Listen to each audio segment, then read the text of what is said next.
నమస్తే. ఎలక్షన్స్ వస్తున్నాయి, local body elections వస్తున్నాయి.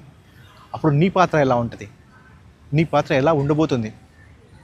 నీ పాత్ర డబ్బులిచ్చే నాయకుడి వెనకాల ఉండే తొత్తులా ఉండబోతుందా?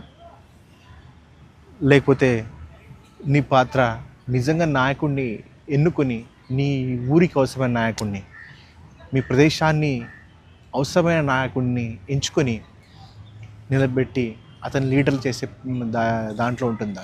డబ్బులు ఇచ్చి సారాయి ప్యాకెట్లకి కానీ, డబ్బులకి కానీ, ఈరోజు బిర్యానీ దొరుకుతుంది కదా అనేసి నువ్వు అట్లాంటి డబ్బులను నాయకుడిని ఎంచుకుంటే నీ బతుకు కుక్కలు చింపిన ఇస్తరాకు తెలుసు కదా.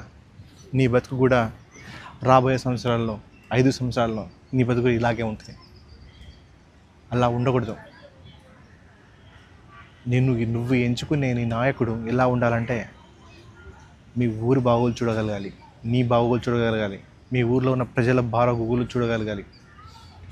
తద్వారా మన అందరి బాగోలు చూస్తూనే మన ఊరి గురించి పాల్పడే వ్యక్తిగా ఉండాలి. మన గ్రామానికి అభివృద్ధి చేసే మనస్తత్వం కలిగిన నాయకుడిని మాత్రమే నువ్వు ఎంచుకోవాలి తప్ప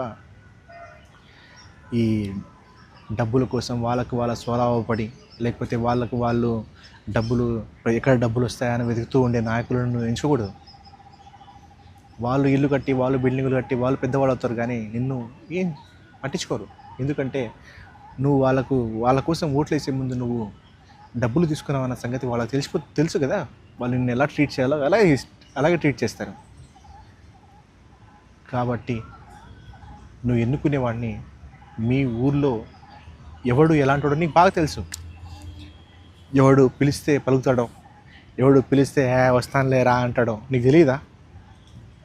నీకు తెలుసు, నీకు బాగా తెలుసు. నీ బాగా తెలిసిన వ్యక్తిని నువ్వు నాయకుడు నిలబెట్టు. వాడెవడో వచ్చి నేను నామినేషన్ పెడతా అంటే కాదు. నీ ఊరికి ఎవడు నాయకుడు, సరైన నాయకుడు ఎవడు ఉంటే మీ ఊరిలో ప్రతి ఒక్కడికి అనుకూలంగా లేక దగ్గరలో ఉంటాడో నీకు తెలియదా? చిన్నప్పటి నుంచి నువ్వు చూస్తూనే ఉన్నావు కదా. ఎవడు మంచోడో, ఎవడు చెడ్డోడో, ఎవడు అవకాశవాదియో, లేకపోతే ఎవడు ఏమంటారు మంచితనాన్ని చూసుకొని అరే మంచి చేద్దామనే వ్యక్తిగా ఉంటాడో నీకు తెలియదా? నీకు తెలుసు, నీకు బాగా తెలుసు. వాడినే నిలబెట్టాడు.